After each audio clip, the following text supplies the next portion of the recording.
Lucky जब निशांत के कमरे से नाराज होकर निकला तो निशांत भी उसके पीछे चला गया। वहां जाते ही उसने लकी को सॉरी बोला, लेकिन लकी तो उससे नाराज था ही नहीं। जब निशांत को पता चला कि लकी अपने कमरे में वॉशरूम यूज करने के लिए आया था तो दोनों जोर जोर से हंसने लगे। दोनों ने फिर से बॉटल खोली और शराब पीते हुए शिरीन के बारे में बात करने लगे। जैसा शक निशांत को था वैसा ही शक लकी को भी था। ऐसे में निशांत ने उसका पर्दाफाश करने की जिम्मेदारी ले ली थी। शिरीन शाम को जब कुमारी और बाकी लोगों के साथ ड्रिंक्स के लिए आई तो उसे पता चला कि लकी की तबीयत खराब है। कुमारी ने उसके कमरे का दरवाजा खुलवा रखा था। शिरीन ने मौके का फायदा उठाया और नींद की दवा के साथ लकी के कमरे में अकेले घुस गई। उसने लकी को दवा दी और उसके बाद अपनी जगह से खड़ी होकर कमरे का दरवाजा बंद करने चली गई। इतने में उसका फोन बज उठा। उसने देखा कुमारी का फोन था। हेलो, शिरीन ने घबराते हुए धीरे से कहा। हाँ, तुम अपने रूम पहुंच गई? हाँ, मैं आ गई हूँ। मेरी मीटिंग शुरू होने वाली है और मैंने लकी को भी देख लिया है। अभी थोड़ी देर में डॉक्टर आने वाले हैं, वो लकी का ट्रीटमेंट कर देंगे, तो आप टेंशन मत लेना, मैं संभाल लूंगी, शिरीन ने इधर से कहा। Thank you so much Shirin, कल सुबह मिलते हैं, बाय, कुमारी ने कहा और फोन काट दिया। इसके बाद शिरीन ने कमरे का दरवाजा लगा दिया और लकी की तरफ देखने लगी। कमरे की खिड़की से जो बहुत मामूली सा उजाला आ रहा था उसमें वो लकी के माथे को देख पा रही थी। उसे देखते ही शिरीन का दिल जोरों से धड़कने लगा था। वो आहिस्ता आहिस्ता पलंग के दूसरे कोने में आई और बिस्तर पर बैठ गई। इसके बाद उसने अपने जूते और जैकेट उतारे और एक कोने में फेंक दिए। आखिर में वो लकी की रजाई में घुस गई। शिरीन को यकीन नहीं हो रहा था कि उसकी जिंदगी में ये दिन इतनी जल्दी आ जाएगा। उसे दीक्षांत की कही बात याद आ रही थी। उसने भगवान की मूर्ति के सामने सच्चे दिल से लकी को मांगा था और भगवान ने उसकी मुराद इतनी जल्दी पूरी भी कर दी थी। शिरीन के पेट में तितलियां उड़ रही थी। उसने धीरे से अपना पैर लकी की तरफ बढ़ाना शुरू किया और फिर लकी के पैर के अंगूठे को छू लिया। जैसे ही लकी के पैर का अंगूठा उसके अंगूठे से मिला तो शिरीन के बदन में सिहरन सी दौड़ गई। उससे रहा नहीं गया और उसने मुस्कुराते हुए कहा, इसी दिन का इंतजार तो मैं कब से कर रही थी लकी। तुम्हें पता नहीं है कि इस दिन के लिए मैं कितना तरसी हूं। मेरे सीने में जो आग इतने वक्त से जल रही थी, तुम्हें उसका कोई अंदाजा नहीं है। मैंने कैसे अपने आप को रोका है मैं खुद जानती हूँ, वरना तुम बताओ, अगर आपका प्रेमी और आपकी बहन आपस में एक दूसरे से प्यार करें और वो भी आपके सामने, तो क्या आप उसे बर्दाश्त कर सकते हो? कभी नहीं। जब भी मैं तुम्हें और राधिका को एक साथ देखती तो मेरे बदन में पता नहीं क्या हो जाता। ये तो मैं अपने हाथों को रोक लेती थी, वरना वो कब के राधिका की गर्दन में कस जाते और उसकी जान ले लेते। मैं तुमसे सच्चा प्यार करती हूँ लकी, और राधिका से ज्यादा करती हूँ।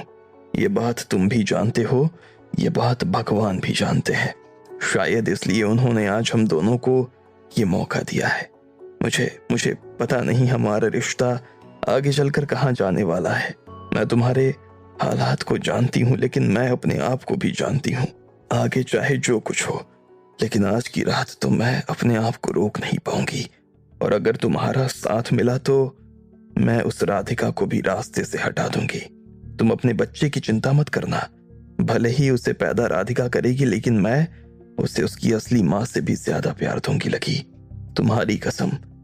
जब शिरीन ये सब कह रही थी कि तभी लकी ने अपना हाथ शिरीन की तरफ बढ़ा दिया। उसने शिरीन को अपने कंधे पर सुलाने के लिए अपनी बाहें खोल दी थी। शिरीन को यकीन नहीं हो रहा था कि वो लकी के बगल में लेटी थी।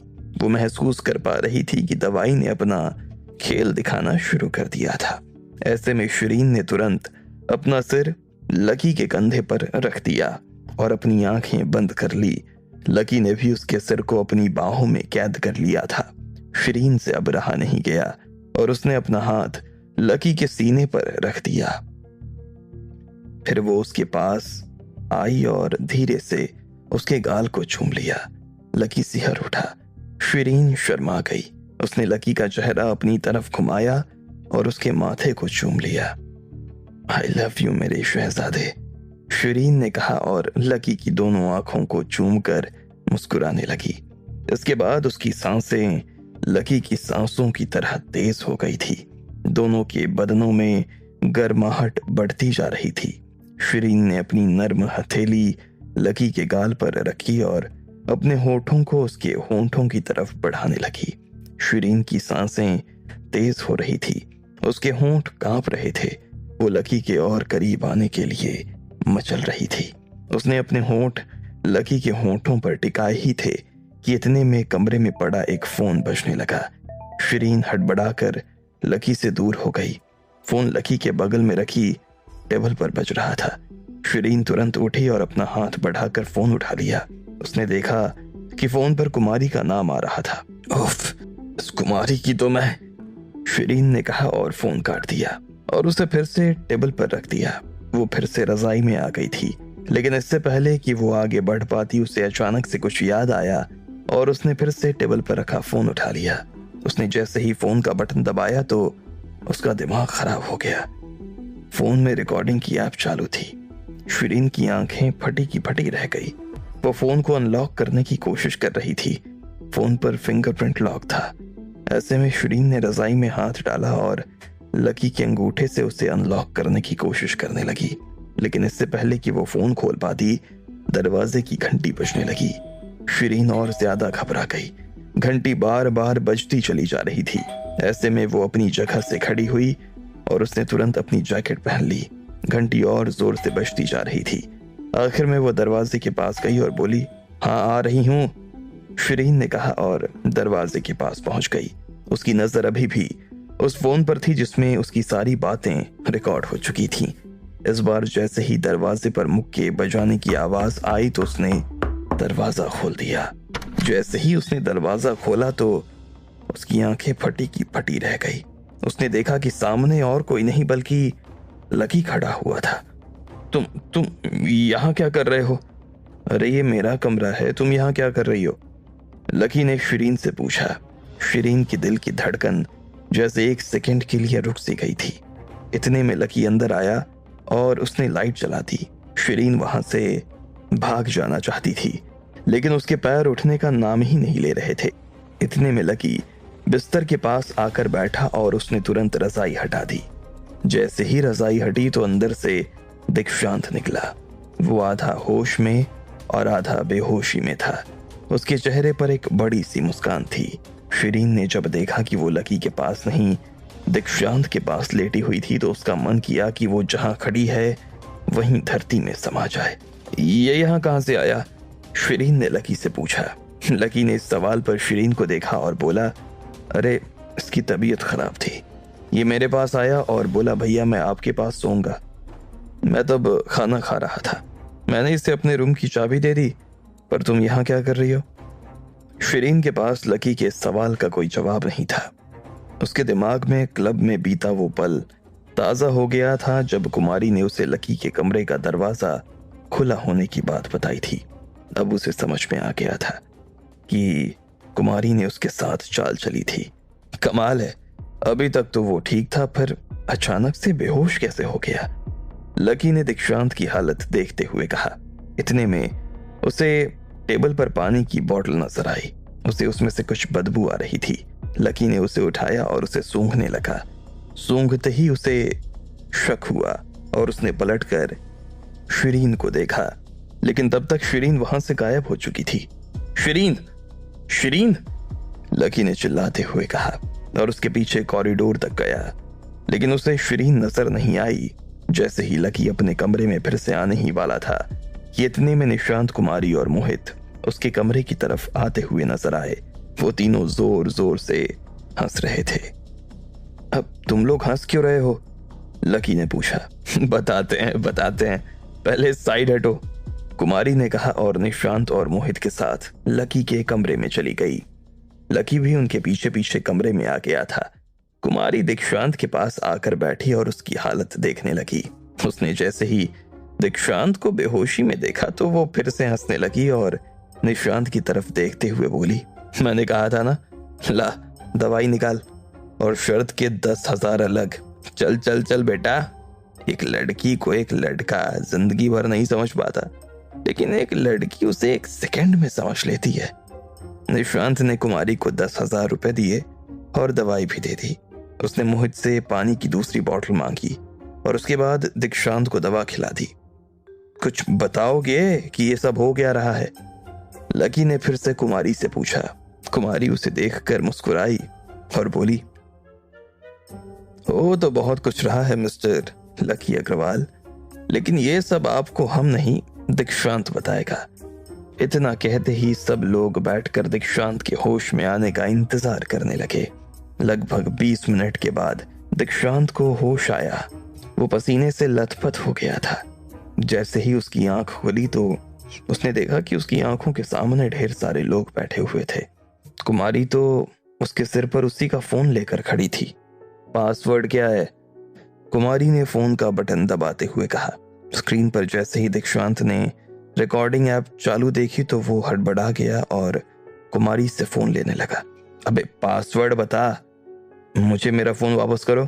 अच्छा बेटा, अब ये तेरा फोन हो गया, ठीक है, मिल जाएगा तुझे वापस, पर पहले इससे मेरा काम पूरा हो जाने दे, उसके बाद मैं तुझे ये वापस करूंगी, कुमारी ने कहा। लेकिन दीक्षांत उसे पासवर्ड नहीं बताना चाहता था। दीदी प्लीज फोन दे दो ना।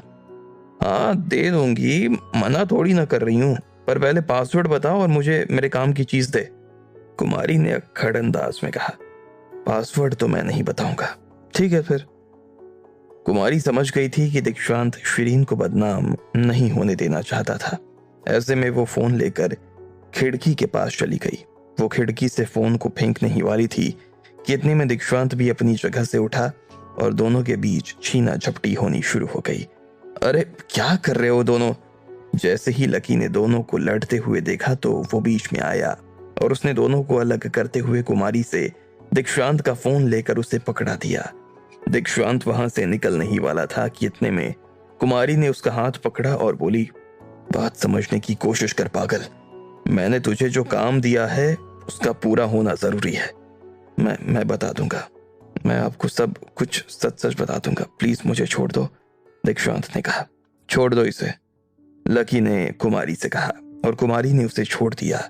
इतने में दीक्षांत सीधा बाथरूम की तरफ भाग गया और उसने अंदर से दरवाजा लगा लिया। लकी को कुछ समझ नहीं आ रहा था कि ये सब हो क्या रहा था। कुछ देर के बाद दीक्षांत बाहर आया और सबके सामने खड़ा हो गया। अब बता उसने क्या कहा? कुमारी ने आगे आते हुए पूछा। मैं आपको रिकॉर्डिंग नहीं सुना सकता, वैसे ही बता सकता हूँ। वैसे ही क्या मतलब? रिकॉर्डिंग नहीं सुना सकता मैं आपको रिकॉर्डिंग? मेरी भी बात समझने की कोशिश करो, दीक्षांत ने कहा और लकी की तरफ देखने लगा।